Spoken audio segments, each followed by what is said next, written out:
Randy Newberg is the host of Fresh Tracks with Randy Newberg right here on Sportsman channel. Hunting on public land is his specialty. Randy, thank you, sir, for coming on the show. Cam, thanks for having me. Glad to be here. Well, listen, I'm glad to have you back. And I've got to ask you, first of all, has the shutdown impacted you and your show at all? Had you been planning on doing any hunting on federal land? Well, as you know, I do all hunting on public land, and so far the areas that I have hunted have not been impacted, but there are some hunts I had planned that will be if things don't get changed. And it's just a head shaker to look at this and see how many of our lands are closed to hunting right now. Huge amounts of land. Yeah, we talked with Jim Shepard of the Shooting, Hunting, Outdoor Tactical Wires. He said more than 150 million acres of public land shut off right now. Right. The U.S. Fish and Wildlife Service refuge system that was mostly bought and paid for with hunters' dollars is 150 million acres, and that's all closed right now. Fortunately, Forest Service and most BLM lands are still open, but the U.S. Fish and Wildlife Service properties are closed. Our waterfowl production areas are closed. The national monuments are closed. Almost all of those allow for hunting. Yeah. I was just doing a tally before coming on the show, and 329 of the refuges that allow hunting are closed. 271 of the refuges that allow fishing are closed. I mean, that's a lot of opportunity that's just down the tubes for the time being. Well, it is, and, you know, I don't want to get too into the politics of this, Randy, but in previous shutdowns, it seems we have not seen this level of shutdown. And we're talking about, you know, in some cases, we had a couple from California who sent a picture that they took when they went out to some BLM land where there's a range in rural California. They went out there last week, and the gates were closed, and there was a sign up that said, because of the shutdown, this place isn't open. And this couple said, look, we've never seen a government employee out of this range. It just doesn't happen. They're not there. We're always on our own, and that's the way it has been. There's no reason to shut this. There's no reason to shut this place down. No, it's crazy. I mean, here in Montana, we have the Charles Russell Refuge, which is some of the premier elk hunting in the West.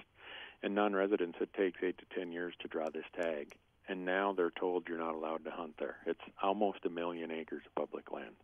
Wow. And the good news is there is a bright spot in this. Not the insanity hasn't spread everywhere. Yeah. Montana Fish, Wildlife, and Parks has told their wardens explicitly, you are not to enforce any trespass violations as a result of this federal shutdown. So I'm not sure who's out there telling these elk hunters you can't hunt on these lands. But wow. It's not our wardens, which is refreshing to hear that some people are maintaining some sanity. Yeah, absolutely. I saw Wisconsin DNR is taking steps. You know, there's some land that's jointly held by the federal and state government, and Wisconsin DNR is taking the position, I understand, that if it's jointly held, it's going to stay open. Yeah. So that is good. And in the meantime, you know, Randy, you also pointed out, not only do we have the vast numbers of acres of federal land, but we do have state land that is going to be open for hunting in most states, right? Yeah, and most of the state land will be. And unfortunately, these closures really make that state land a lot more crowded.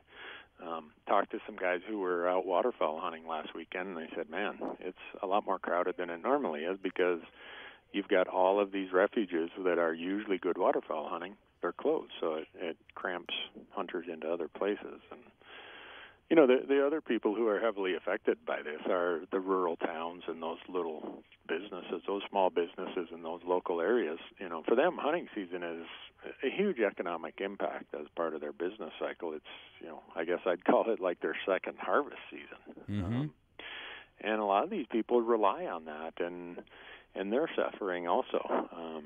It's, you know, we as hunters are outdoor recreation, hunting, fishing, and wildlife activities is a $640-some billion annual economy, and it's coming to a screeching halt until Congress can get over their little fighting here. Yeah, talking with Randy Newberg, host of Fresh Tracks with Randy. And Randy, do you have any advice for people, you know, who don't want to be impacted greatly by this, who want to be able to get out in the field? Yeah, and what I would do is most people, if they're hunting U.S. Forest Service lands, those are pretty much all open.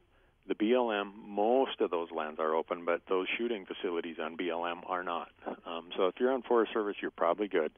But I would call in advance and talk to some locals. I was going to say go to the websites of these federal agencies, but I was out there this morning trying to get information for our discussion today, and all the websites are down. Yeah. So,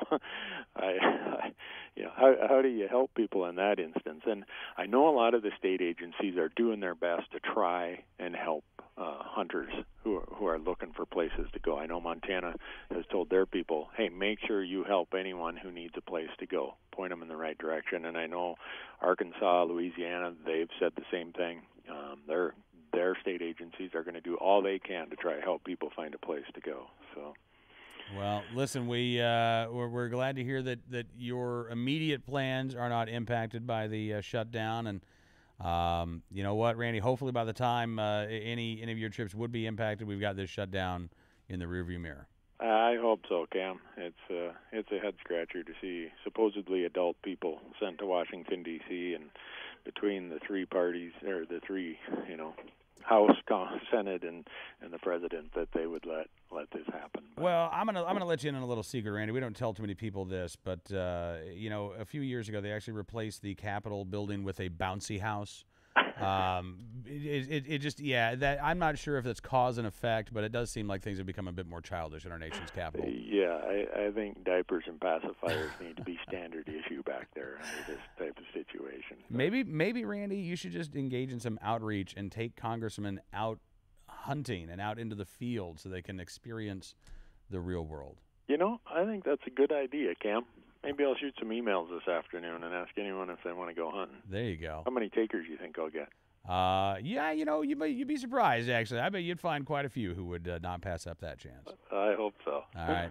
Hey, listen, Cam, Randy, thanks so much. I appreciate all you do. Thank you, sir. Appreciate you as well, and glad you could come on the show. Randy Newberg, host of Fresh Tracks with Randy Newberg in right here on Sportsman Channel.